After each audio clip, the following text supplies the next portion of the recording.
On April 5th, 1994, 27-year-old rock star Kurt Cobain dies in Seattle. But where and how did Cobain die? And what is his legacy?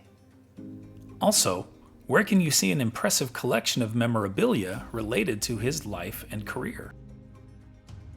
In 1991, Kurt Cobain burst onto the scene with his band Nirvana, which featured Cobain on lead guitar and vocals, Krist Novoselic on bass, and Dave Grohl on drums.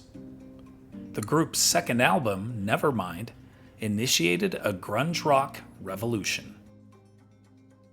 The following year, Cobain married fellow musician Courtney Love from the rock band Hole. Their daughter was born 6 months later. Cobain's struggles with fame, addiction, and mental health are well documented. He died in his home on Lake Washington Boulevard in Seattle, apparently from a self-inflicted gunshot wound. Cobain's body was discovered 3 days later by an electrician working on the premises. The music world was shaken by the news, and its impact was felt by fans around the globe. I was living in Italy at the time, and his passing was huge news there. Cobain's death sparked conversations about mental health and the pressures of fame. He spoke to a generation and continues to inspire today. His influence on music and culture will never be forgotten. In 2005, on the 11th anniversary of Cobain's death, his hometown of Aberdeen, Washington, added the phrase "Come as you are" to its welcome sign, referencing one of Nirvana's hit songs.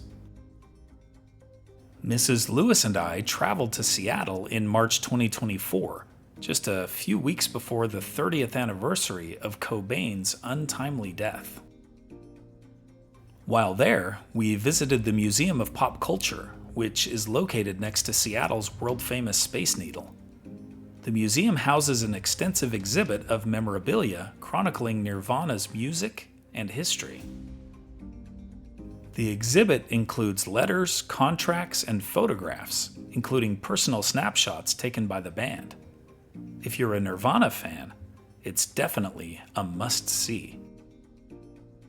The Seattle home where Cobain died is in a serene, upscale neighborhood near Lake Washington. The walk to the home from a nearby bus stop was quite lovely, with some beautiful views of the lake along the way.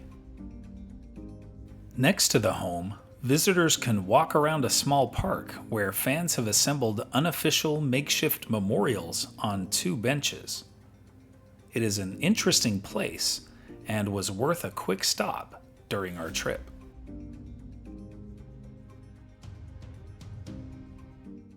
Here are other events that happened today in history. In 1588, Thomas Hobbes, one of the founders of modern political philosophy, is born in England. In 1614, Powhatan Indian Pocahontas marries English tobacco planter John Rolfe in Jamestown, Virginia. In 1792, President George Washington exercises the first ever U.S. presidential veto. In 1933, FDR establishes the CCC, putting thousands to work during the Great Depression. In 1965, Chim Chim Cheree from Disney's Mary Poppins wins the Oscar for Best Original Song. In 2005, Canadian-born ABC News anchor Peter Jennings announces that he has lung cancer. In 2008, iconic actor, civil rights activist, and gun rights advocate Charlton Heston dies at age 84.